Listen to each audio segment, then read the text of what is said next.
Bonjour à tous, nous voici de retour dans notre dernier grand thème de l'année. Cette fois-ci, nous allons étudier la suite des événements de la Ve République. Nous avons étudié les années de Gaulle. Maintenant, nous allons voir ce qui se passe après les années de Gaulle jusqu'à nos jours.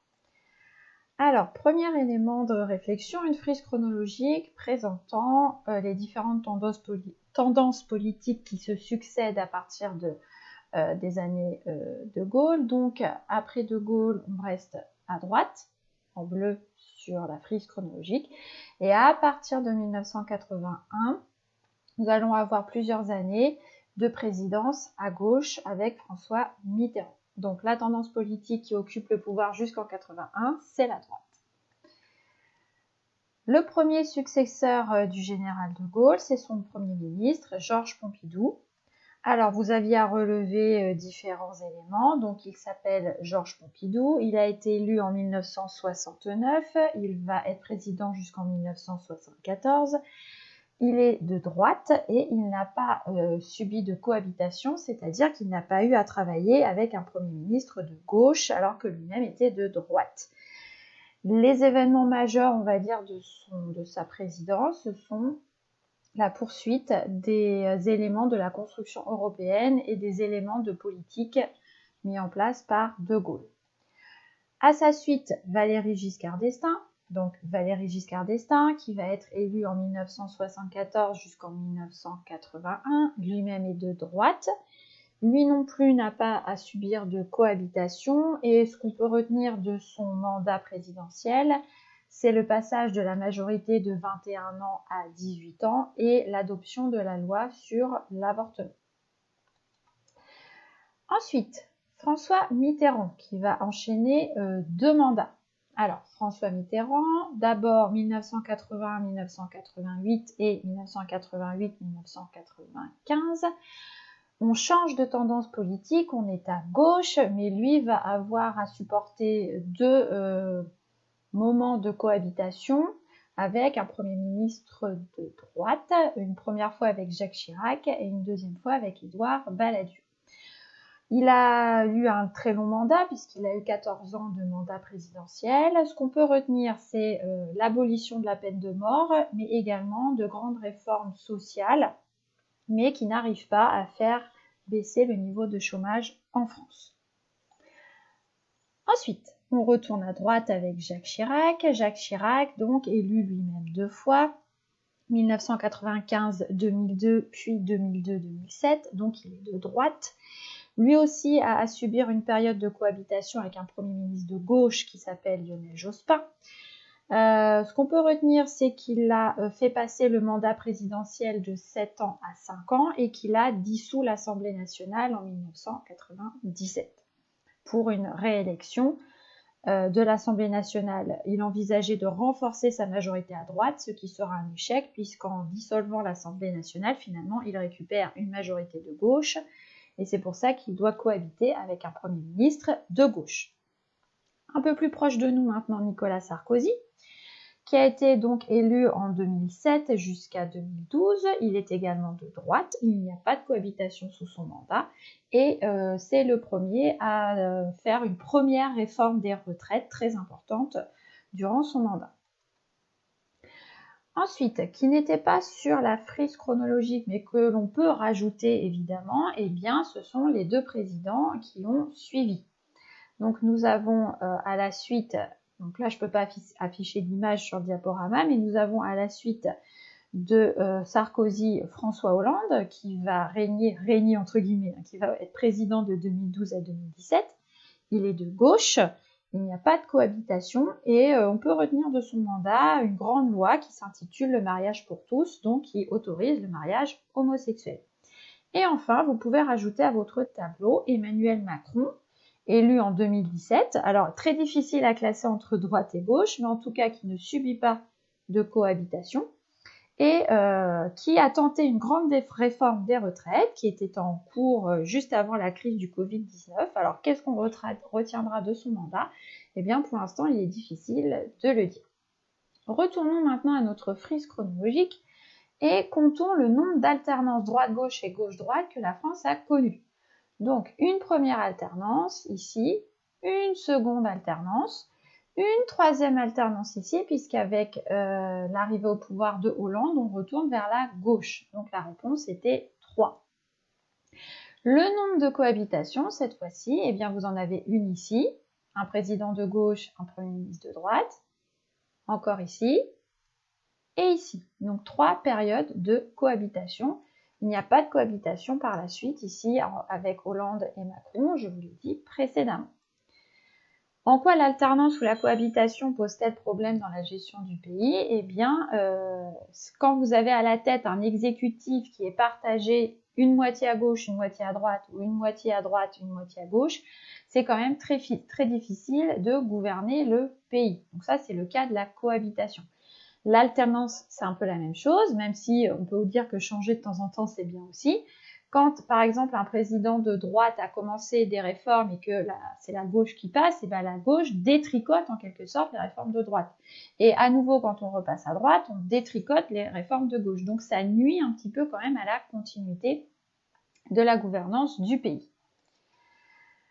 Ce qu'on peut aussi retenir de cette 5e République, c'est que cette 5e République, elle doit s'adapter au niveau de ses lois à l'évolution de la société. Et cette société évolue, on pourrait dire, assez rapidement. En effet, par exemple, on va pouvoir ici parler du cas de l'action de Simone Veil. Simone Veil est une femme, ministre de la Santé, qui prend la parole en 1974, juste après l'arrivée au pouvoir de Valéry Giscard d'Estaing, pour proposer une loi autorisant l'avortement. Jusqu'ici en France, l'avortement est illégal.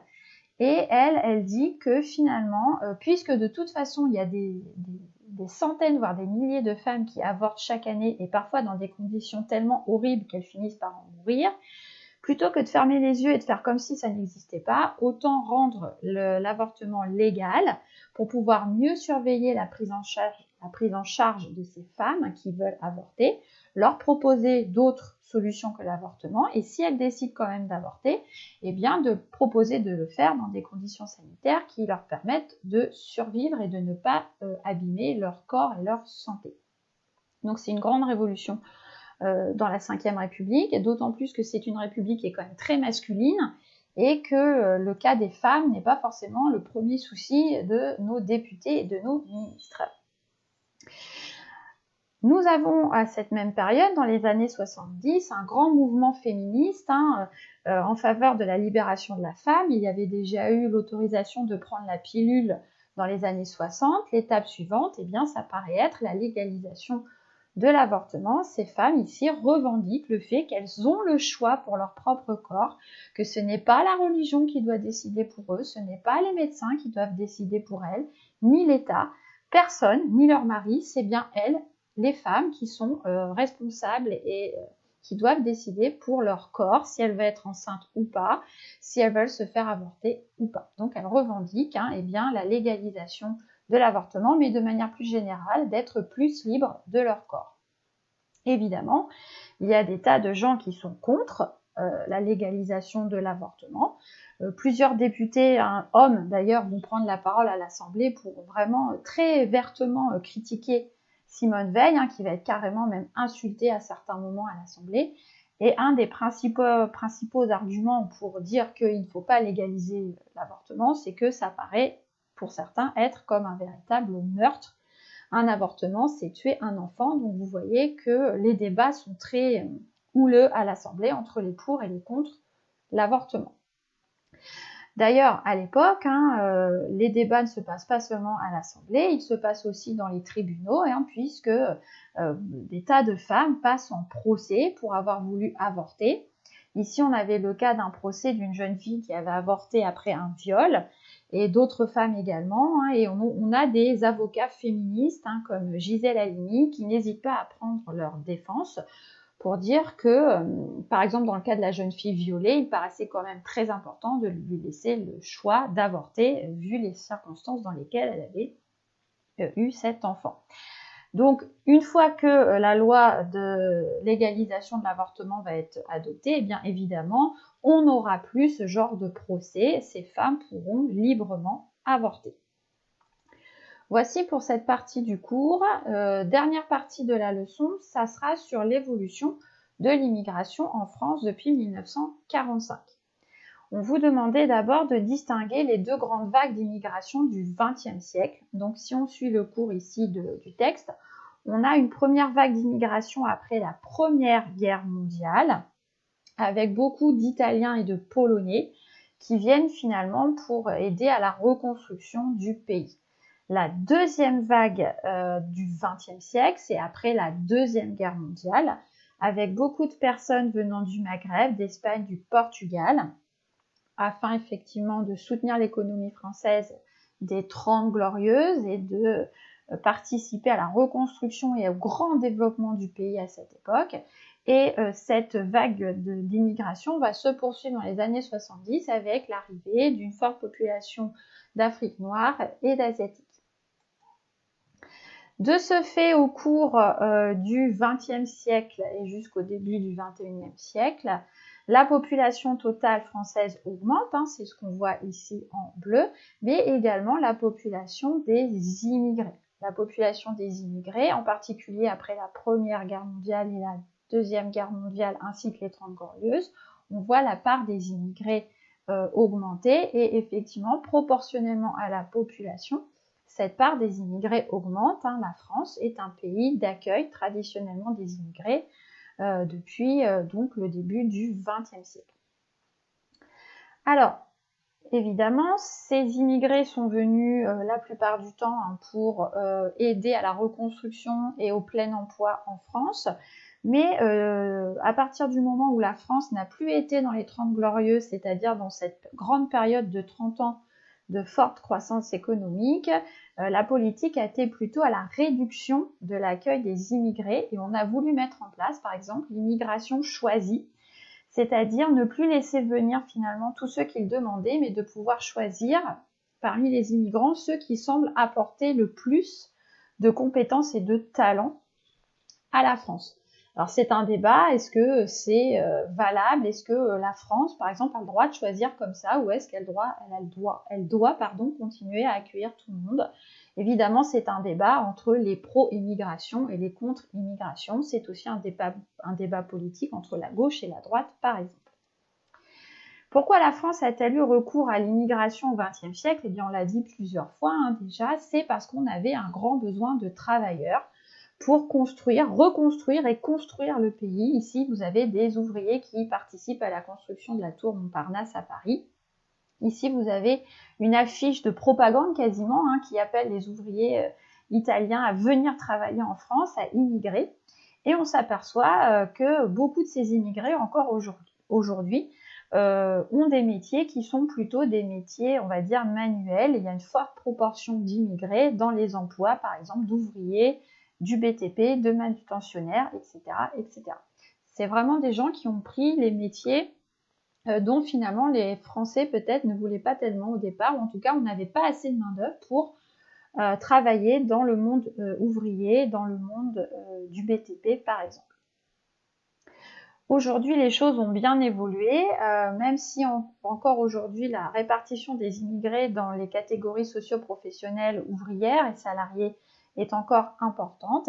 Eh bien, on a aussi de grandes réussites de l'immigration avec des enfants de deuxième ou troisième génération issus de l'immigration qui sont de véritables réussites professionnelles, intellectuelles ou que sais-je encore. Ici, vous avez l'exemple de 2 enfants nés de l'immigration qui sont devenus des stars dans le monde français et même international.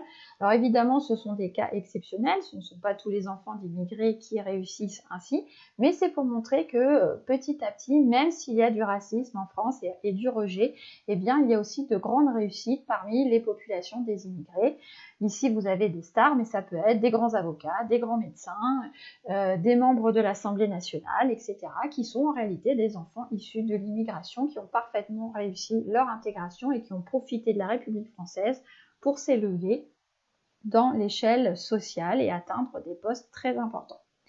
Nous avons ici terminé notre chapitre sur la Ve République. J'espère que vous avez tout compris.